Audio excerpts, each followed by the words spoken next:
La semana no podría haber sido más difícil para la tertuliana Sara Santolaya, quien, en cuestión de días, ha visto su imagen pública sacudida por varias intervenciones en directo que la han dejado en una posición comprometida.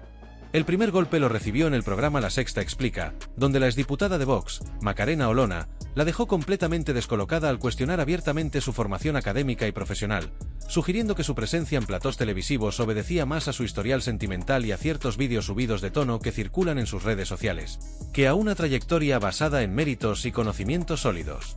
Pero la tormenta no quedó ahí. Ahora ha sido el periodista Antonio Naranjo quien ha arremetido con contundencia, dejando a Santolaya aún más desconcertada y con serias dificultades para responder a las incisivas observaciones que le lanzó durante un encendido debate televisivo. Todo ocurrió en un contexto en el que se discutía la polémica actuación del fiscal general del Estado, Álvaro García Ortiz, un hombre que ha estado en el ojo del huracán mediático desde que se descubrió que su teléfono móvil fue sometido a un proceso de borrado masivo de mensajes, justo el mismo día en que el Tribunal Supremo decidió investigarlo formalmente. Este hecho, que no ha pasado desapercibido ni para la prensa ni para la ciudadanía, ha generado una avalancha de críticas hacia el gobierno de Pedro Sánchez y su presunta implicación en un escándalo que apunta hacia la manipulación de información confidencial. Fue en este contexto que Antonio Naranjo tomó la palabra en una de las tertulias televisivas donde comparte espacio con Sara Santolaya. Desde el primer momento, el periodista dejó claro su asombro y su indignación ante lo que consideró un comportamiento más propio de una organización criminal que de un alto cargo del sistema judicial español. Según sus palabras, el borrado intencionado de mensajes que realizó el fiscal general es una práctica que, en circunstancias normales, únicamente se asocia a individuos que intentan ocultar actividades ilícitas, como sucede en mafias y redes delictivas. Esto no es una limpieza rutinaria.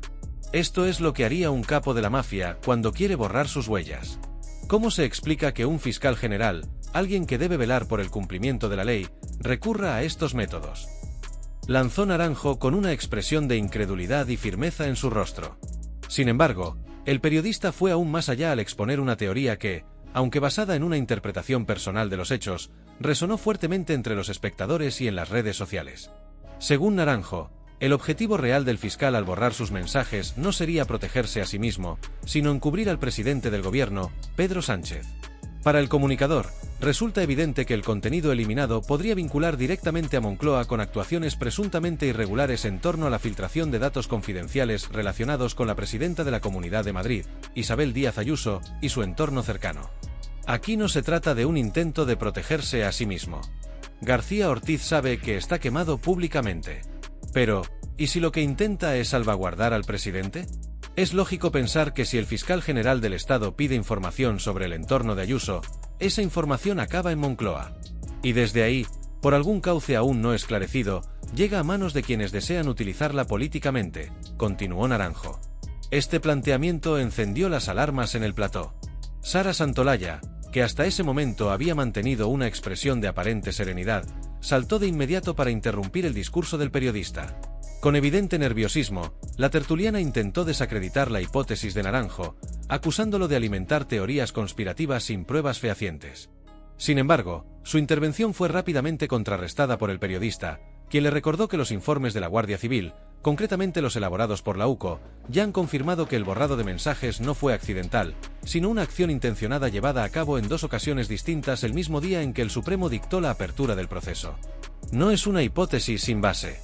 Lo que estoy diciendo se apoya en un informe técnico oficial. La Guardia Civil ha constatado que hubo un borrado masivo y deliberado.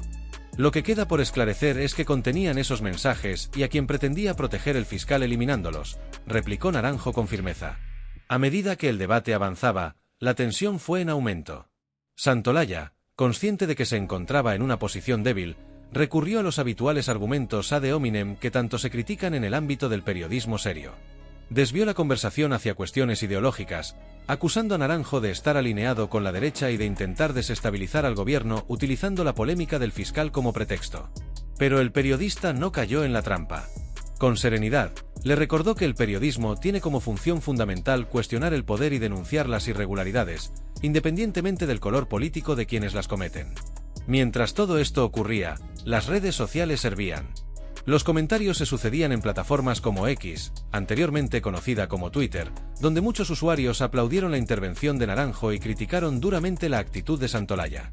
Se recordó, además, el episodio vivido días atrás con Macarena Olona, quien, con una contundencia similar, había puesto en evidencia a la tertuliana al cuestionar su falta de formación profesional. Pero lo que realmente ha generado un seísmo mediático es la afirmación de Naranjo acerca del posible encubrimiento de Moncloa. Si bien el periodista reconoció en todo momento que se trata de una interpretación basada en la lógica y los indicios disponibles, sus palabras han abierto una nueva línea de debate en torno al caso. Según su planteamiento, la conexión entre el fiscal y el gobierno podría no limitarse a una relación jerárquica institucional, sino que existiría una connivencia mucho más profunda, cuyo objetivo último sería neutralizar a figuras de la oposición mediante el uso indebido de información confidencial. Hay un detalle que no podemos pasar por alto, advirtió Naranjo en su intervención. Sabemos que el fiscal pidió información sobre el entorno de Ayuso, supuestamente para una investigación oficial. Pero esa información terminó siendo utilizada para difamarla públicamente. ¿Cómo llegó desde la Fiscalía hasta los medios afines al gobierno? Esa es la pregunta que deberíamos hacernos. Este planteamiento dejó sin palabras a Santolaya, quien optó por guardar silencio tras un intento fallido de desacreditar al periodista. El silencio de la tertuliana fue interpretado por muchos espectadores como una confirmación tácita de que los argumentos de Naranjo eran difíciles de rebatir sin recurrir a descalificaciones personales.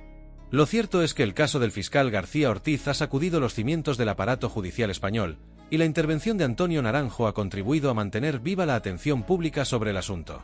El hecho de que un alto cargo judicial recurra a prácticas como el borrado masivo e intencionado de mensajes genera una alarma comprensible, especialmente si, como sostiene el periodista, el objetivo era proteger a Moncloa y no a sí mismo. El tiempo dirá si estas sospechas se confirman o si, por el contrario, se trata únicamente de una interpretación errónea de los hechos. Por ahora, lo que es indiscutible es que el tema seguirá generando titulares y que figuras como Antonio Naranjo no están dispuestas a dejar que el asunto caiga en el olvido. Mientras tanto, Sara Santolaya, que comenzó la semana siendo desarmada por Macarena Olona, la termina intentando recomponer su discurso tras el segundo varapalo consecutivo.